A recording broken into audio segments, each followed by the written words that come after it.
On vit dans une période assez étrange niveau manga, d'autant plus si on ne se concentre que sur le microcosme des œuvres véritablement populaires. Depuis près de 5 ans, près d'un manga véritablement populaire se termine par an, ce qui a rouvert énormément de débats, avec l'un d'entre eux en particulier. Comment un manga peut rester impactant? Comment un manga peut rester marquant? Et la réponse est simple, on ne sait pas. Impossible de savoir si une œuvre va complètement éclipser un Jujutsu Kaisen d'ici 20 ans, et le nombre de facteurs à prendre en compte est tout simplement démentiel et contient beaucoup de chance. Surtout que des œuvres marquantes qui se terminent, ça ne date pas d'hier, avec un résultat qui les laisse pour la plupart d'entre elles condamnées au livre d'histoire, où elles ne seront plus que des curiosités ou des madeleines de Proust pour des fans en manque de nostalgie. Et c'est exactement ce qu'on va faire aujourd'hui. Nous allons parler d'une œuvre que vous devriez toujours avoir sur votre épaule. Bonjour à toutes et à tous, ici Amano, et aujourd'hui, on parle d'Assassination Classroom.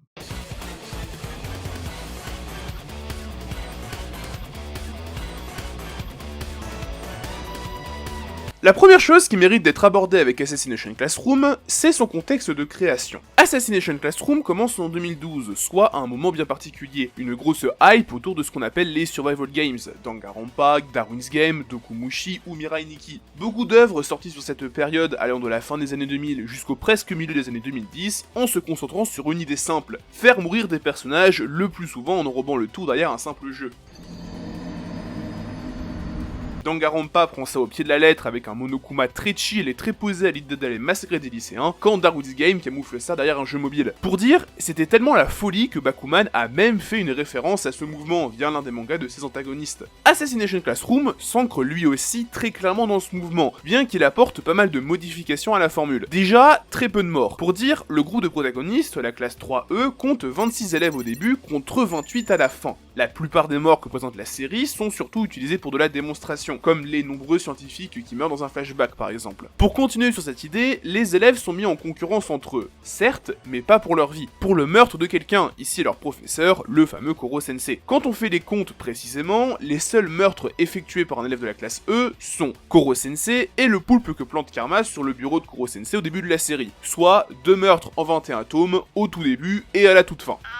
Là où la plupart des survival games sont très souvent très crus dans leur manière de représenter ou de suggérer la violence et la mort, Assassination Classroom est bien plus léger. On est très loin du Daruma de jeu d'enfant qui fait exploser des têtes ou de Darwin's Game qui découpe en morceaux des corps en nous montrant bien toute la découpe. Concrètement, les élèves de la classe E ne risquent théoriquement rien. Les armes sont en caoutchouc, tout comme les balles de pistolet qui sont même comparées, je crois, à du paintball à un moment donné. Après, il y a bien des arcs où ils risquent un danger un peu plus grand. Il y a par exemple l'arc d'Okinawa où des élèves se font infecter par un virus. Mais globalement, il est très vite dédramatisé et aucune blessure n'ira jusqu'au sang, on n'ira jamais vraiment au-delà des hématomes. La blessure la plus grave dont souffrira un élève surviendra à la toute fin de la série, mais sera immédiatement annulée. Ce qui fait que la blessure ne sert globalement à rien à part lancer un Deus Ex Machina à la boulette.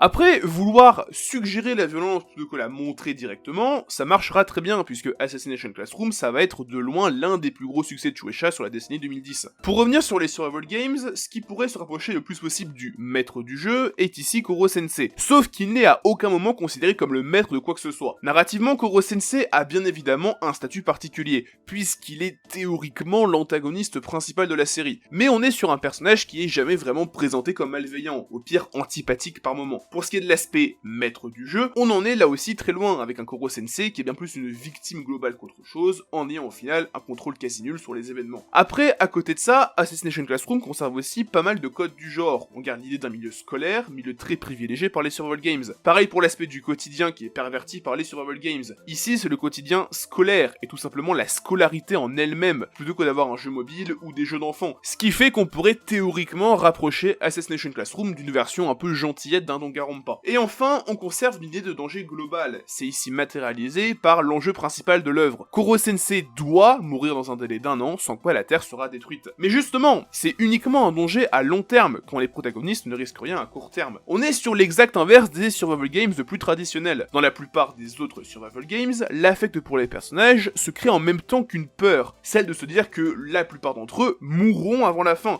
et donc ce qui nous donne envie de suivre l'histoire pour déjà connaître les enjeux et aboutissement du Survival Games d'un côté, et pour voir si nos personnages préférés vont survivre. C'est quelque chose globalement similaire à une romance, pour savoir si nos personnages préférés vont finir ensemble, ou simplement de soutenir votre club de football préféré dans un championnat ou en Ligue des Champions. On pourrait rapprocher ça d'un certain supporterisme, et c'est quelque chose qui est essentiel pour un Survival Games. Et c'est ce qui fait qu'on peut résumer les Survival Games comme ça, un bonheur à long terme après un enfer à court terme. Assassination Classroom, lui, ne suit pas cette voie. Je l'ai dit, mais les personnages ne risquent directement rien, ce qui fait que reprendre ces structures n'aurait pas marché. Il fait plutôt l'inverse, montrer un quotidien joyeux et agréable, tout en rappelant constamment les chances à venir, à savoir que Koro-sensei doit être tué. Beaucoup de chapitres vont ainsi rappeler constamment l'échéance à venir, et ça devient de plus en plus pressant vers la fin, où plutôt que de rappeler la date de l'échéance, le narrateur commence à parler en temps restant. La peur de perte dans Assassination Classroom, elle est là. Plutôt que d'avoir peur pour les élèves de la classe E, on a peur pour trois choses. En plus de ça, qu'on sait condamner Koro-sensei, bien évidemment, ses liens avec la classe E, et la combinaison de ces deux facteurs qui créent ce climat si propice à l'évolution. C'est ça qu'on a peur de voir disparaître. J'ai évoqué le décompte qui se fait de plus en plus pressant au fur et à mesure de l'œuvre, mais la plupart des chapitres, même comiques, contiennent des tentatives d'assassinat plus ou moins élaborées qui rappellent constamment l'objectif. Koro-sensei doit mourir. Et même dans le dernier tiers de la série, quand le manga commencera à essayer de montrer un futur où Koro-sensei peut vivre, un éventuel assassinat reste dans les esprits, via le duel de paintball, via le délai d'1 mois pour trouver comment le sauver, et bien évidemment, via l'arc final, qui va amener à sa mort, et à une conclusion qui est peut-être la scène la plus marquante de la série, et sur laquelle j'ai paradoxalement très peu de choses à dire. Et là, vous vous demandez peut-être pourquoi j'utilise pas ma structure plus traditionnelle de construction de vidéos, où je procède arc par arc. Après tout, ça a marché pour TPN, pour Food Wars, et pour globalement chaque manga que j'ai déjà abordé. C'est vrai que j'aurais très bien pu aussi prendre ces structures pour Assassination Classroom, mais ça aurait pas été intéressant, parce que cette structure ne marche pas avec Assassination Classroom, ça n'aurait été qu'un échec. Mais ça c'est pas grave, car après tout, l'échec, c'est que le premier pas vers la réussite.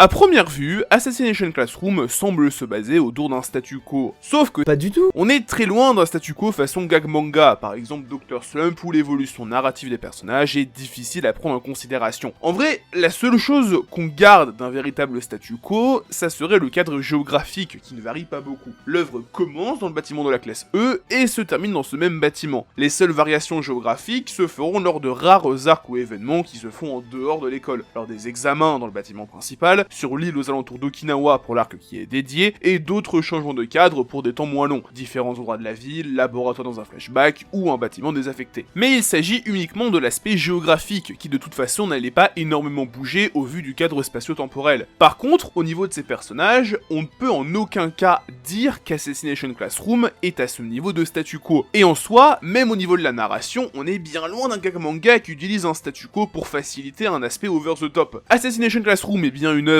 qui a un énorme aspect humoristique, mais ce n'est pas le cœur de l'œuvre, même si c'est l'une de ses très grandes forces, ce qui fait que la structure narrative n'est pas tournée autour de cette idée. On retrouve parfois de l'absurde à la Dr. Slump, comme avec le fameux passage sur le flanc de Kayano, ou Okuda qui fabrique au calme du chloroforme. Toi tu te bats mieux que moi, c'est très bien, moi j'ai des connaissances en chimie que t'as pas, ok? Frappe-moi, je t'empoisonne. Mais le cœur d'Assassination Classroom, ça reste ce qu'il veut raconter, et le manga en a des choses à raconter, et il le fait plus ou moins bien. La lecture la plus évidente, ça serait de dire que le manga se concentre sur l'idée de mourir, et plus que de mourir, l'idée de tuer. Ça peut paraître étonnant, surtout quand on prend en compte le nombre assez faible de nombres montrés, rappelez-vous. Cependant, tout tourne autour de LA mort, celle de Koro-sensei. Et là, on peut être étonné de voir que le manga n'aborde à aucun moment l'idée de la fin de vie. En tant que manga qui aborde l'assassinat, assez peu de place est portée au deuil en tant que tel. Seul le développement de deux personnages aborderont à un moment donné ce sujet. La tueuse professionnelle est d'anglais Irina, dont le développement va s'ancrer en partie autour de la découverte de son passé et d'à quel point son esprit est embourbé par ses meurtres. Et d'un autre côté, le principal Gakuo Asano, obnubilé par l'envie d'anéantir l'échec, et dont l'arc narratif s'achèvera lorsqu'il sera mis face aux plus grands échecs de l'humanité, la mort elle-même, le seul combat dont personne ne ressort vainqueur. On pourrait aussi vite fait ajouter Kaede Kayano dont la mort est essentielle à son développement, mais c'est pas vraiment quelque chose qui l'a fait évoluer. Elle est comme ça au début de l'œuvre, elle va pas avancer en étant à son contact. Mis à part ça, la mort sera traitée comme un sujet léger, au point où on verra même plusieurs tentatives de suicide, et ce dès le départ avec Karma. Et c'est tout à fait normal et logique. La mort dans Assassination Classroom est traitée de manière légère à cause de son omniprésence. Impossible de faire un manga avec un ton assez léger si chaque évocation de la mort s'accompagne d'une dramaturgie. Et ça se vérifie par les deux exemples que j'ai présentés, le développement d'Erina et la fin de celui du principal Asano, qui surviennent tous les deux dans la seconde partie de l'œuvre, un moment où on était sur quelque chose de bien plus dramatique que le ton léger du début. J'y reviendrai, mais j'ai des choses à redire sur cette fameuse partie plus dramatique d'Assassination Classroom, et des choses pas qu'en bien vous allez voir. Mais globalement, on peut séparer l'œuvre en 3 sections. La première, qui va du chapitre 1 jusqu'à la fin de l'arc Okinawa, la deuxième, qui va de la fin de l'arc Okinawa à la fin du flashback de Koro-sensei, et la troisième, qui va de la fin du flashback de Koro-sensei à la conclusion de la série. Le premier acte va lentement présenter le monde et les personnages, le fonctionnement du collège de Kunigigaoka et de la classe E, Koro-sensei, les élèves de la classe E, et différents personnages externes qui vont se greffer à la classe en tant qu'alliés ou ennemis. Karasuma en tant que premier allié, Irina en tant que premier antagoniste puis allié, et du côté des méchants éternels, Takaoka, le principal, et son fils Gakusho Asano. L'arc culminera avec le premier retour d'un personnage, Takaoka, qui a complètement sombré dans la folie au point d'intoxiquer des collégiens avec un virus qui globalement, c'est ce qu'on imaginait du Covid au début de la pandémie. Macron, décapitation! Macron! Putain, explosion!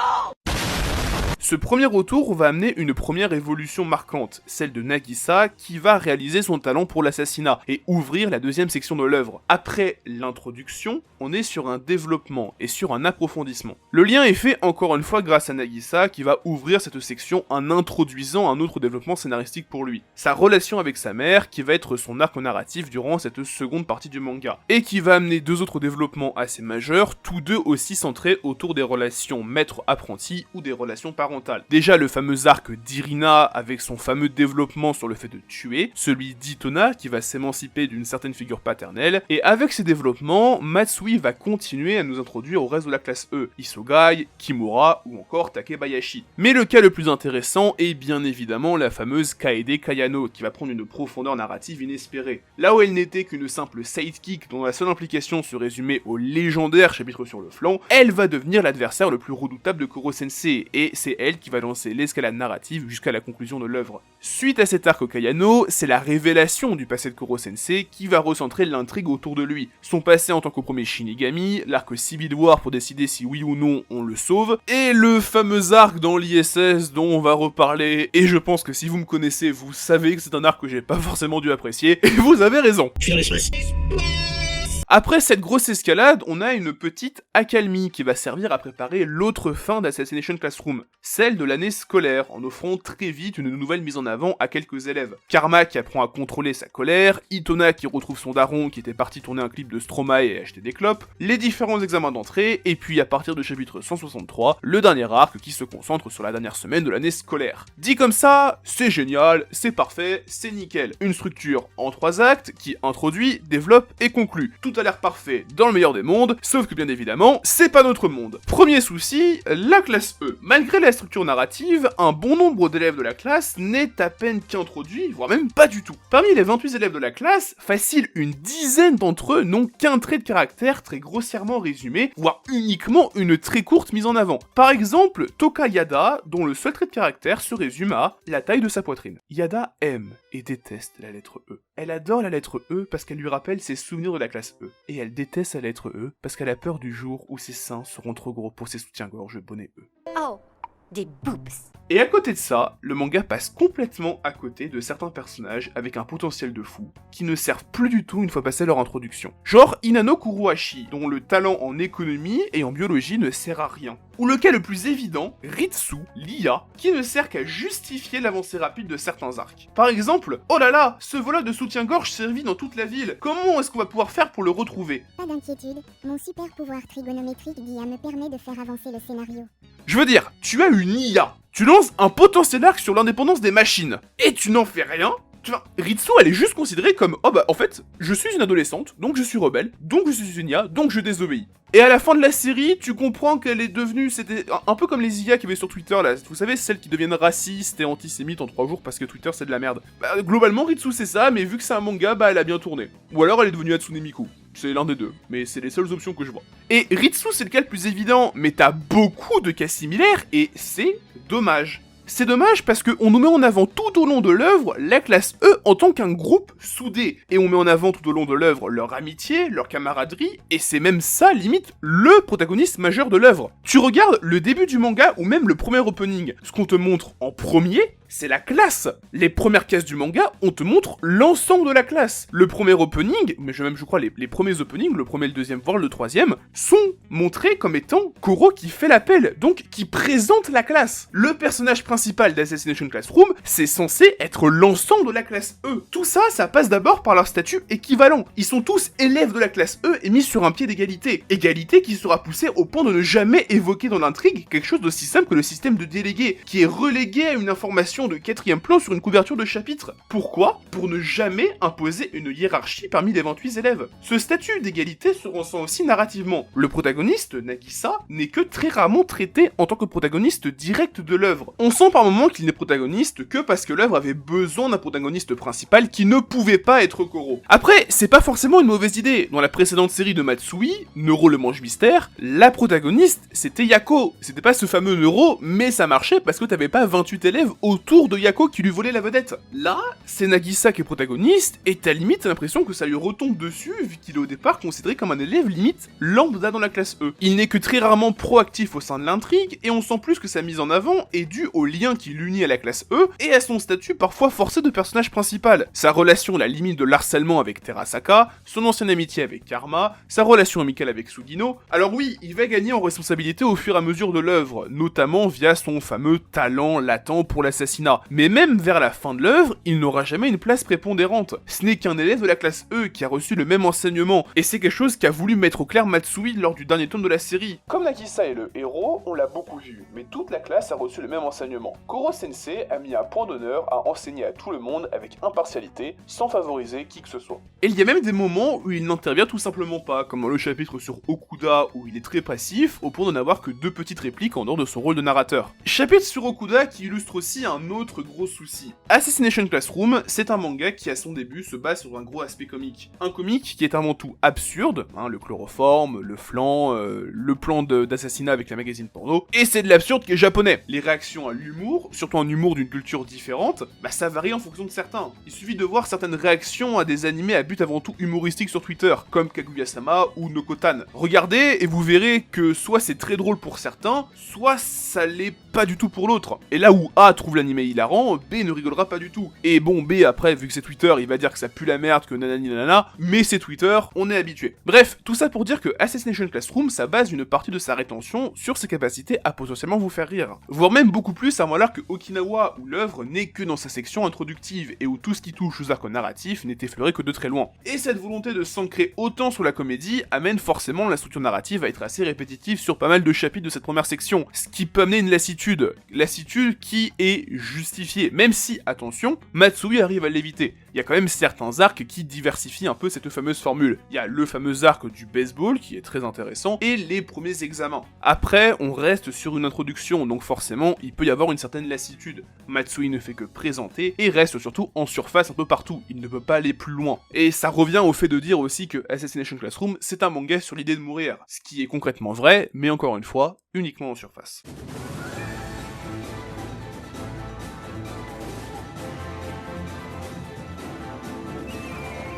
Malgré le focus clair sur l'acte d'assassinat, du titre jusqu'au scénario, Assassination Classroom parle aussi d'autres choses. Et l'une de ces choses assez majeures, c'est l'adolescence et surtout les relations familiale. La mort d'Assassination Classroom, c'est la mort de l'enfance. C'est d'autant plus évident avec les élèves de la classe E, qui sont tous, sans exception, considérés comme des échecs, et qui vont donc passer l'œuvre à briser cette condition qui a terminé leur enfance en considérant très en avance leur vie d'adulte, et en les forçant à s'extirper le plus possible de n'importe quel contrôle, qu'il soit hiérarchique, avec le principal Asano, ou parental. Ce contrôle parental va surtout se voir par 3 personnages, Nagisa, Kayano et Itona. Nagisa et Itona vont être 2 des membres de la classe E les plus approfondies au cours du deuxième acte. Pour Nagisa, le deuxième acte s'ouvre même sur lui, qui va voir sa condition d'élève lambda de la classe E avec un talent morbide pour l'assassinat être enrichie. On découvre petit à petit sa mère Hiromi Shiota et sa relation toxique avec son fils. Elle voulait par-dessus tout une fille et essaye de forcer Nagisa à reprendre ses rêves et aspirations. Matsui illustre ça via plusieurs procédés narratifs et graphiques. Tout d'abord, cette fameuse métaphore où Nagisa compare sa vie à celle d'un New Game Plus dans un jeu vidéo, le New Game Plus de sa mère, sa nouvelle partie pour réussir en société. Faire en sorte que Nagisa réussisse les examens d'entrée de l'université où elle a échoué, faire en sorte qu'il entre dans la société dont elle rêvait, faire de Nagisa la deuxième Hiromi, la meilleure version d'elle-même. La métaphore marche parfaitement et semble même évidente une fois qu'on y pense. De même que ces cases tremblotantes qu'utilise Matsui pour représenter la détresse de Nagisa face à sa mère, ou ses chaînes pour illustrer son emprise. Emprise que Nagisa va petit à petit briser avec l'aide de Koro, après un événement scolaire des plus classiques, une réunion parents-prof et une démonstration de force de la part de Nagisa, qui va lentement aider sa mère à s'ouvrir et à accepter son destin et ses aspirations, ce qui va lentement reconstruire la famille Shota, puisque à la fin du manga, le père de Nagisa va se remettre avec sa mère, puisque apparemment il a fini par trouver son paquet de clopes Marlboro. Pour Itona, on est sur un cas à la fois similaire et en même temps très différent de celui de Nagisa. Itona est un enfant soldat, voire même un enfant objet, puisqu'il n'est plus du tout considéré comme humain par son responsable légal, le mystérieux Shiro. On est sur une évolution morbide de ce qu'était la relation Nagisa-Hiromi. Itona, durant le temps qu'il passe avec Shiro en tant qu'antagoniste, ne parle quasiment pas et se contente d'obéir aux ordres de Shiro, jusqu'au point de rupture, une crise de panique causée par ses tentacules, ce qui va l'amener à sortir de sa condition en s'ouvrant aux autres. Et enfin Kayano, qui s'éloigne complètement de cette idée de pression parentale, puisqu'elle n'en a plus de parents. Kaede Kayano est en vérité Akari Yukimura, petite sœur d'Aguri Yukimura, ancienne professeure de la classe E, qu'elle croit avoir été tuée par Koro Sensei. Kayano est une adolescente en plein deuil, et elle le vit en cherchant à se venger, en succombant à sa colère, et en focalisant la raison même de son existence autour du meurtre de Koro Sensei, ce qui l'amènera lentement à perdre la raison lors de son combat avec celui-ci. Raison qui ne reviendra que par l'ouverture à autrui et aux sentiments positifs, afin de vivre son deuil de la moins pire des manières. Dans chacun des trois cas, le fameux lien qui unit toute la classe E est au centre de la résolution. C'est en voulant le préserver que Nagisa se dresse finalement contre sa mère, c'est en forçant son intégration que Itona résout sa situation, et c'est en reconsidérant son lien à la classe que Kayano accepte sa défaite. D'ailleurs, c'est avec Kayano que Matsui illustre la maîtrise complète qu'il a sur son œuvre, puisqu'il a posé énormément de petits indices qui annonçaient à l'avance le plot twist. Et je parle ici de sa grève de tentacules qui lui confère une force surhumaine, mais aussi de son arrivée précipitée et un peu étrange dans la classe. Chapitre 29, première apparition de Shiro. Shiro semble s'attarder sur Nagisa en entrant dans la classe, mais Kayano apparaît en arrière-plan sur la planche. Résultat, début de l'arc de Kayano, Shiro dévoile l'existence d'un assassin exceptionnel dans la classe E. Pareil pour le chapitre 88, après qu'Itona abandonne ses tentacules. Shiro révèle la présence d'un monstre encore plus puissant dans la classe E, et alors que le focus se fait sur Nagisa au premier plan, Kayano est encore présente en fond. Chapitre 89, lors du chapitre sur le prénom de Masayoshi. Kayano est la seule surprise en entendant sa véritable prononciation, simplement parce qu'elle ne l'a pas entendu à la cérémonie d'entrée à cause de son arrivée récente dans la classe E. Ce qui explique aussi pourquoi elle était la seule de la classe qui ne connaissait pas Karma. Durant l'arc d'Okinawa, ou même durant chaque instant où de l'eau apparaît dans la série, devinez qui ne rentre que très peu, voire pas du tout dedans, et qui ne sait pas nager, Kayano. Qu'est-ce qu'il y a? J'ai pas envie de nager, c'est tout. Surtout n'allez pas croire que l'eau fait gonfler mes tentacules et m'immobilise, d'accord? Vous avez entendu? Notre professeur ne sait pas nager. Chapitre 31, durant le combat entre Itona et Koro, une case sur les élèves de la classe E laisse apparaître les tentacules de Kayano. Chapitre 80, durant le chapitre sur le pudding de la classe E, on aperçoit une mèche de cheveux de Kayano qui rebique, comme des tentacules. Ce lien se poursuit aussi dans les goûts des deux personnages, voire même des trois avec Itona. La gourmandise qu'ont en commun Kayano, Koro et Itona, ou encore leur intérêt commun pour les grosses poitrines. Tout ça peut devenir ici un lien créé par les tentacules. Cette gourmandise et cette obsession des grosses poitrines sont communes aux trois, et ce qui crée un lien entre les trois tentaculés. Lien qui parfait aussi cette idée de critique en profondeur des relations familiales problématiques que fait le manga, puisque ce groupe des tentaculés va créer autour de Koro une relation malsaine. Itona va se parfaire dans le rôle du petit frère avec un complexe d'infériorité, n'ayant comme obsession que de surpasser son aîné coûte que coûte. De son côté, Kayano va adopter le comportement d'une mère obsessive, considérant qu'elle a droit de vie ou de mort sur son enfant et que toute sa vie tourne autour d'elle. Monsieur Koro, c'est moi qui vous ai donné ce nom, et maintenant, maman va dur en miettes. Cette relation des trois tentaculés, qui imite celle d'une famille toxique autour de Koro, est complétée par l'ajout des deux tentaculés, Shiro et le second Shinigami, qui vont signer les faits en tant que père, voyant que tout existe grâce à lui, et en tant que deuxième rivalité fraternelle toxique. On obtient donc une famille dysfonctionnelle au possible qui ne fonctionne à aucun moment, avec la plupart des antagonistes de la série qui se greffent autour de Koro, ce qui illustre et cristallise les soucis que Matsui illustrait avec Itona et Nagisa directement. Et ce qui va aussi me permettre d'enchaîner sur l'un des plus gros soucis d'Assassination Classroom, voire même peut-être son plus gros souci, ses antagonistes.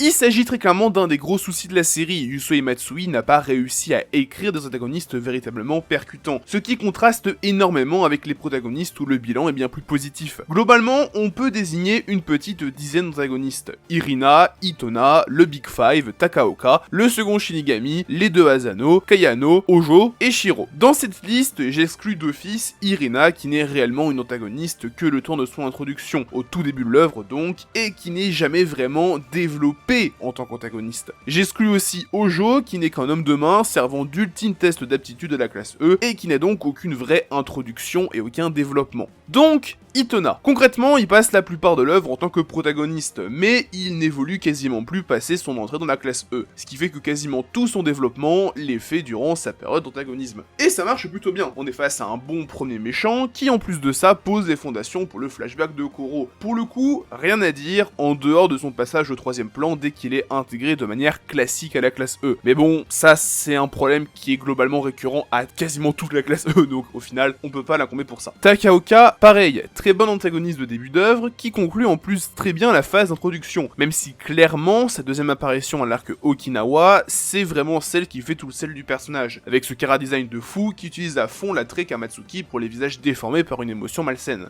Les Big Five, c'est là que ça commence à un peu se gâter. C'est juste des figurants propulsés au rang d'antagonistes l'espace d'un arc d'examen. J'en ai pas parlé, mais les arcs d'examen dans Assassination Classroom sont excellents. C'est peut-être même les meilleurs de la série. Mais il y avait matière à quand même faire bien mieux. Dans le manga, les Big Five sont introduits dans l'arc des examens de fin de trimestre. Sauf qu'il y avait peut-être manière à justement les utiliser plus tôt. Par exemple, pour les premiers examens, plutôt que d'avoir le principal qui soit l'ajout Mbappé à sortir que le football il a changé en changeant tout le programme d'examen, on pouvait pas introduire le Big Five à ce mois-là et faire en sorte que la classe E perde contre eux, histoire de les rendre plus impactants et d'avoir une vraie envie de revanche du côté de la classe E lors des seconds examens, parce que là, on nous les vend comme les 5 meilleurs élèves de Kunigi Gaoka, et c'est tout. Ils sont utilisés une fois, t'en as 4 qui sont battus, le 5ème, vu que c'est le fils Asano, il reste plus longtemps, mais les autres, c'est tout. Merci d'être passé, salut, à la prochaine. Salut mon pote.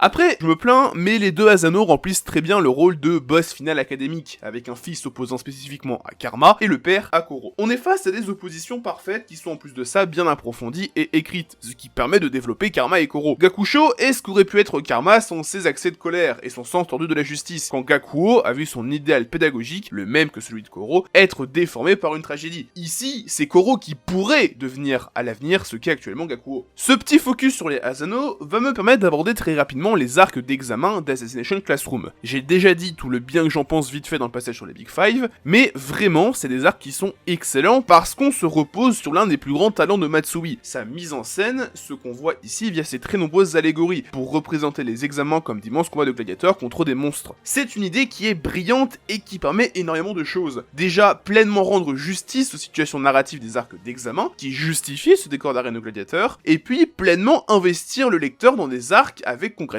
aucune action. Pour revenir sur les Asano, le fils est un antagoniste mineur qui fait le boulot qu'on lui demande. Mais le plus intéressant du lot, c'est très loin le père, qui se positionne durant les 2 premiers tiers de l'œuvre en tant qu'antagoniste limite principal de l'histoire. Son emprise sur Kunigi Gaoka, sa position de quasi-surhomme maîtrisant quasiment instantanément chaque discipline à laquelle il touche, je le redis, mais on est sur un miroir parfait de Koro, et ça rend chacune de leurs oppositions passionnantes à suivre. Et c'est sans parler de son flashback qui essaye de le rendre plus humain. Après, j'insiste sur le qui essaye, parce que dans le fond, c'était compliqué de pleinement s'attacher à cet humain que Matsui a écrit comme un être parfait. Et donc qu'est-ce qu'il a fait Matsui? Il le fait s'attacher à la faiblesse des autres pour essayer de la corriger, quitte à les faire souffrir. Meilleur antagoniste d'Assassination Classroom?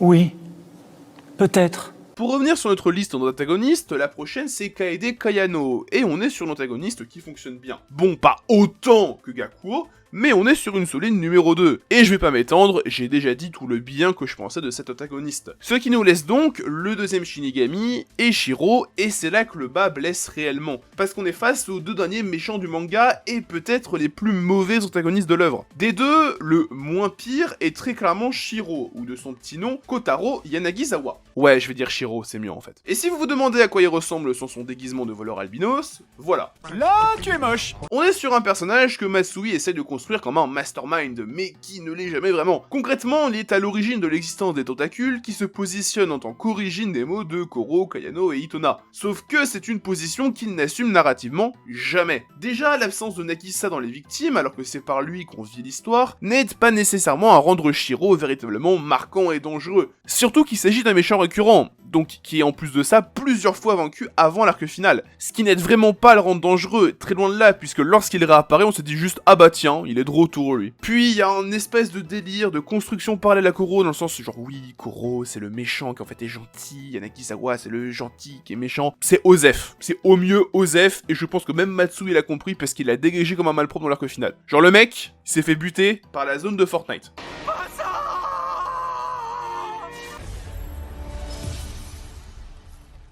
Ce qui ne laisse donc que le deuxième Shinigami, qui est là aussi un antagoniste qui a réellement du mal à être marquant. Alors que absolument tout était là, faire de lui l'assassin ultime qui tue les autres assassins sur la planète pour être le seul capable de tuer Koro, et le représenter en tant que danger sans véritable visage, l'idée est carrée. L'exécution et ce qu'en fait Matsui, c'est un trapèze. L'antagoniste est plat, et ne raconte globalement rien en tant que tel, en servant que de tremplin narratif à d'autres personnages, Irina, Karasuma, puis Koro, et même un peu Shiro. Et étant donné qu'il est l'une des deux moitiés de l'antagoniste final, ça la fout un peu mal, car là aussi, il y avait de quoi vraiment développer Koro. Surtout avec le second Shinigami, qui est un peu introduit en tant que premier échec pédagogique de Koro, ce qui n'est jamais vraiment creusé, ce qui fait que ça laisse un gros goût d'inachevé à ce méchant. Et c'est sans même parler de sa forme super méga Koro qui ressemble à un manque d'idées flagrant. Concrètement, c'est juste une idée sortie de nulle part pour essayer d'avoir un danger à la fin qui justifie en sortant qu'il est plus puissant que Koro, sauf que ça marche pas. Ça marche pas parce que la tension elle est à ce moment-là déjà présente à cause de la lance qui s'apprête à tirer un laser sur Koro. Donc rajouter encore un ennemi pour montrer oh là là attention c'est la fin, il y a la tension, ça marche pas. Pareil pour sa fameuse force qui est supérieure à celle de Koro,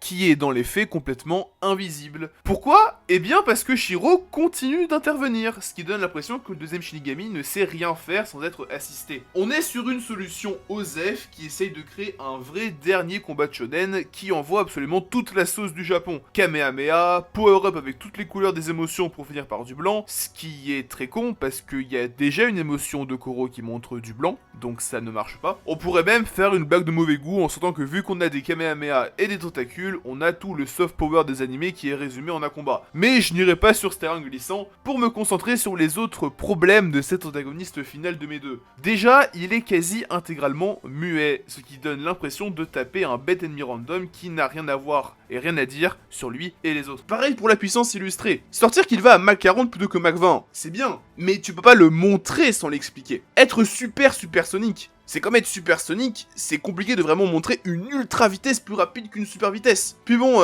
son design de fruit de mer maléfique là, bon bah autant mettre une huître quoi, ce serait aussi terrifiant. Monsieur Pierre, Oui. je voudrais vous demander quelque chose. Je voudrais garder les coquilles d'huîtres. C'est pour faire des cendriers. Ce flop sur les deux derniers ennemis, ça permet d'enchaîner sur une certaine lassitude de la formule Assassination Classroom passé l'arc Kayano et celui du flashback de Koro. On sent vraiment que Matsui est arrivé au bout de ses idées. C'est à ce moment-là que plusieurs défauts de la série deviennent vraiment visibles. Déjà, tout est trop facile et on ressent que très rarement de la difficulté. Rien que les examens. Dès le départ, on montre que les élèves de la classe E sont super intelligents, super doués et tout, alors qu'ils sont censés être les derniers des abrutis. On ressent jamais ce qui les a poussés à l'écart, et à chaque fois qu'on nous montre l'arrivée d'un élève dans la classe E, c'est très souvent dû à un facteur autre que les études. Karma et Kayano pour leur comportement, Isokai pour le règlement de l'école qui interdit d'avoir un petit boulot, et Nagisa, la pression toxique de sa mère, est fortement suggérée. Ce qui fait qu'on ne ressent jamais l'aspect end de la classe E, on a juste l'impression que c'est des gamins qui ont pas eu de chance dans la vie et qui en payent un prix beaucoup trop cher. Pareil dans les difficultés opposées aux élèves, à aucun moment tu ne crains pour eux, que ce soit lors du match de baseball ou lors de l'arc Shinigami, alors que bah c'est censé être le meilleur assassin du monde, et il arrive même pas à buter un collégien. Son coup le plus dangereux, c'est quand il met un coup de pied à Kayano. C'est vraiment très flagrant passé l'arc Okinawa où la série va lentement commencer à se concentrer sur son scénario alors que ça a été une force de l'œuvre, ok,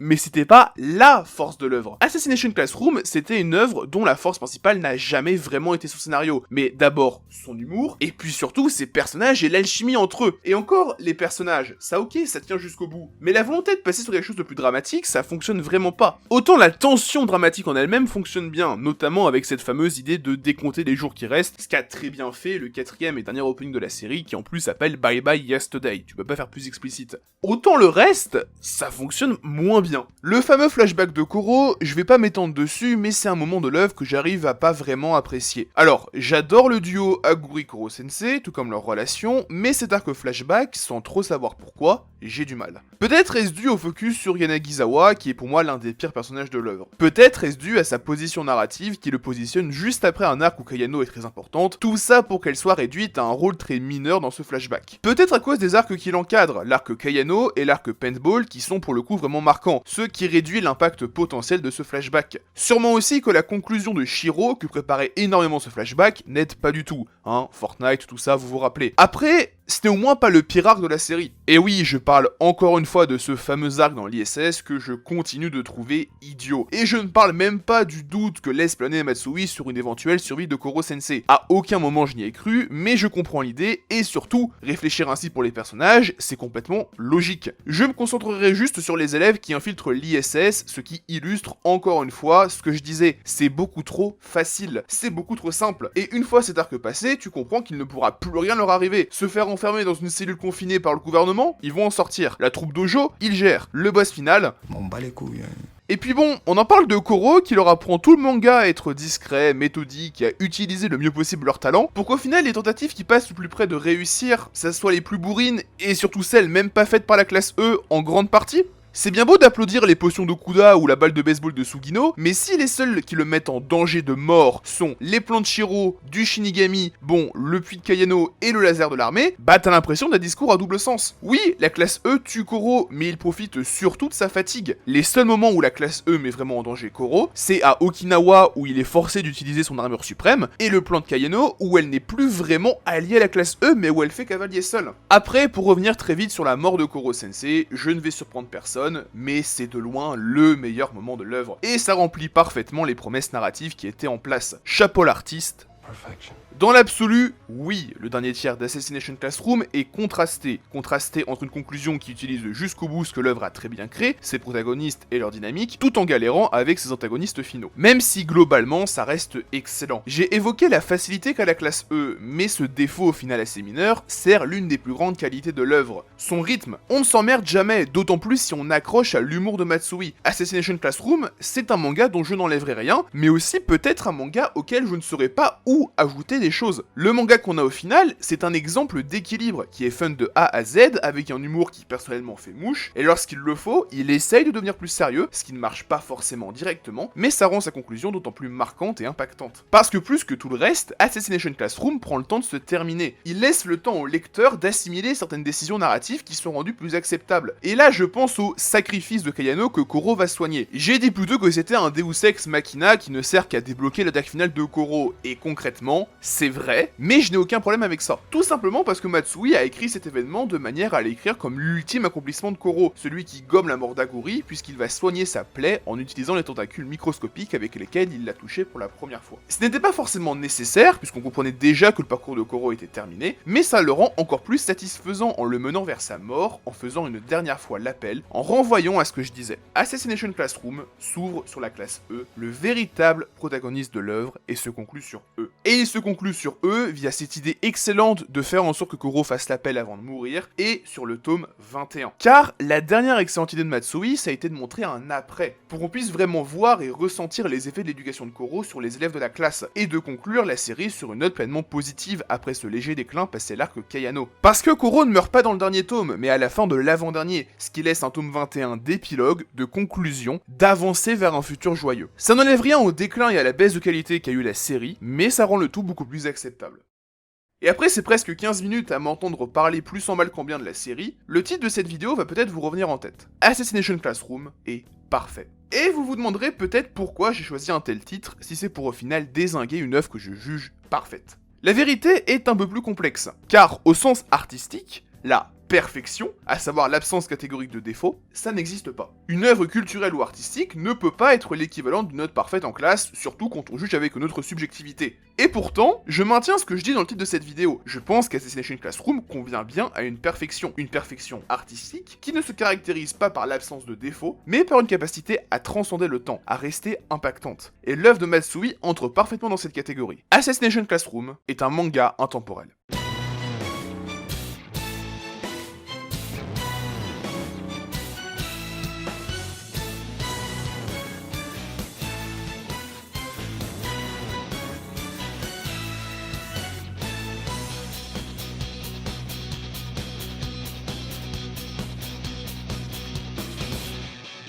Assassination Classroom arrive à être intemporel de plusieurs manières. La première et la plus évidente, c'est la critique qu'il fait de la société japonaise. J'ai déjà abordé les relations familiales qu'il essaye de critiquer via Nagisa, Itona et même Koro. Mais il y a un cas qui est bien plus évident, celui du milieu éducatif japonais. Bon, je pense que ça s'entend, mais je ne suis pas japonais. Tout ce que je vais donc avancer dans la prochaine minute vient de multiples études qui sont trouvables en description. Mais globalement, le milieu scolaire japonais fait face à un problème conséquent, à savoir la déscolarisation qui devient d'autant plus préoccupant quand on considère que les classes se vident de plus en plus à cause de la natalité. Pour ce qui est de la déscolarisation, une étude de 2023 menée par le ministère de l'éducation japonais, donc pas n'importe qui, montre que presque 300 000 élèves refusent tout simplement d'aller à l'école. Et on ne parle pas de raisons médicales ou d'une absence prolongée liée à la Covid. Non, en 2022, 300 000 enfants japonais refusaient tout simplement d'entrer en classe. En 2017, le chiffre ne dépassait pas les 150 000 personnes. Plein de raisons sont évocables. La plus majeure, c'est l'anxiété, à 51% des cas. Un autre souci, c'est les cas de suicide qui s'envolent autour de la rentrée scolaire, avec une soixantaine de suicides répertoriés autour de celle de 2022, quand sur l'année, 514 mineurs japonais ont mis fin à leur jour, ce qui cause un énorme problème, surtout dans une société avec une natalité aussi faible. Pourquoi est-ce que j'évoque tout ça? Simplement pour montrer que la situation de la classe E est certes dramatisée et romancée pour donner l'impression d'une classe en guerre contre le reste du monde, mais qu'elle part d'une réalité parfois tout aussi macabre. Des systèmes façon classe E, ça n'existe pas, mais combien de japonais ont déjà eu l'impression d'être l'élève de la classe E de leur milieu scolaire? Sans doute beaucoup trop. Et c'est une situation qui n'est sûrement pas que japonaise. Le harcèlement et la pression scolaire, c'est des choses auxquelles on a tous déjà été confrontés dans notre vie, que ça soit en tant que spectateur ou en tant qu'acteur. Et on en revient à l'idée de montrer des élèves arrivant dans la classe E autrement que par leurs notes, avec Isogai, Nagisa, Karma, Kayano et d'autres comme Yada.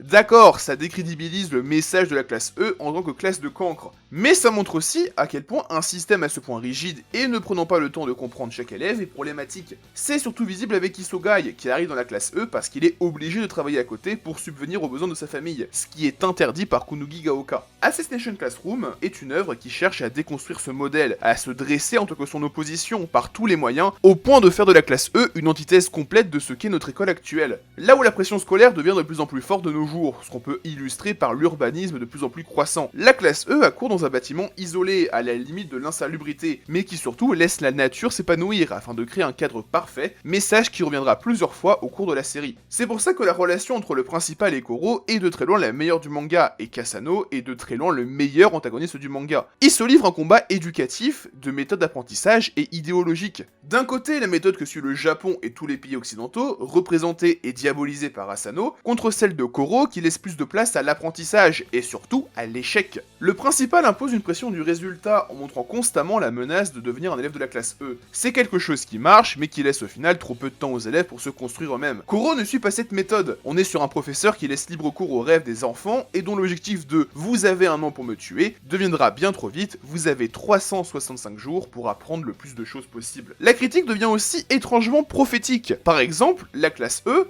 c'est un groupe de niveau. De quoi donner des sueurs froides à un certain ancien premier ministre français. Koro Sensei, c'est le professeur idéal, celui qu'on a tous rêvé d'avoir. Supérieur en tant que savoir, mais avec une attitude accessible et qui n'enfonce pas ses élèves dans l'échec, mais qui les aide à le contourner et qui va chercher à comprendre ses élèves pour les faire évoluer. Quant à l'inverse, les élèves vont le comprendre pour le tuer, ce qui crée une ambiance d'école idyllique. Et ça rend le cadre de l'œuvre, l'école, encore plus intéressant et pertinent, parce qu'il symbolise au mieux l'apprentissage, thème majeur du manga qui fait tout le sel de Assassination Classroom. C'est une œuvre intemporelle grâce à son message qui va le rapprocher de cette perfection culturelle, de rester marquant et pertinent. Et ça, Assassination Classroom le fait. Peu importe votre âge et où vous vous trouvez dans votre vie, c'est un manga qui peut vous toucher, qui peut vous parler, comme très peu d'œuvres arrivent à le faire de multiples fois. Si vous êtes jeune au collège ou au lycée, vous verrez simplement des collégiens essayer de maladroitement tuer une créature surpuissante. Assassination Classroom va vous toucher grâce à son humour, à ses personnages rigolos, et à la créativité de la classe E. Vous allez vous identifier aux mises en scène rigolotes et à l'humour de Matsui. Si vous êtes un peu plus vieux, entre la fin du lycée et le début de votre vie active,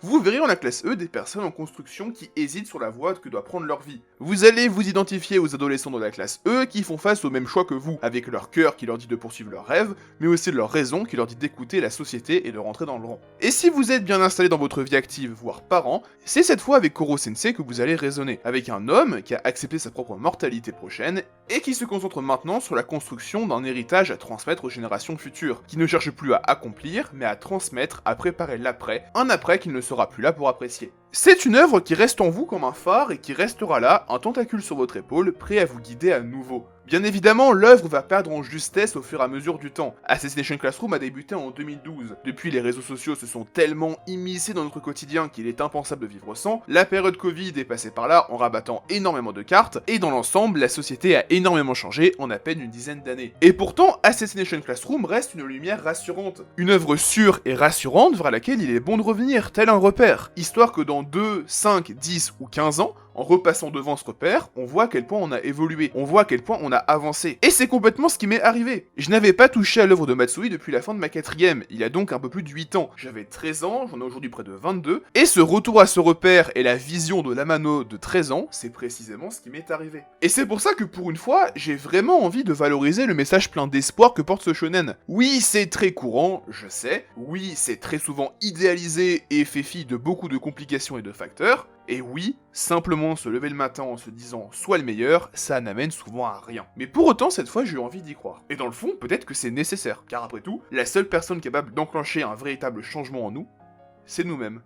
Alors, pour une fois, pourquoi pas écouter ce poulpe jaune et le japonais de 45 ans qui l'a créé, et simplement foncer vers l'inconnu. C'était Amano, et vous l'avez pas entendu, mais ça a sonné. Vous pouvez vous lever. Le cours est terminé.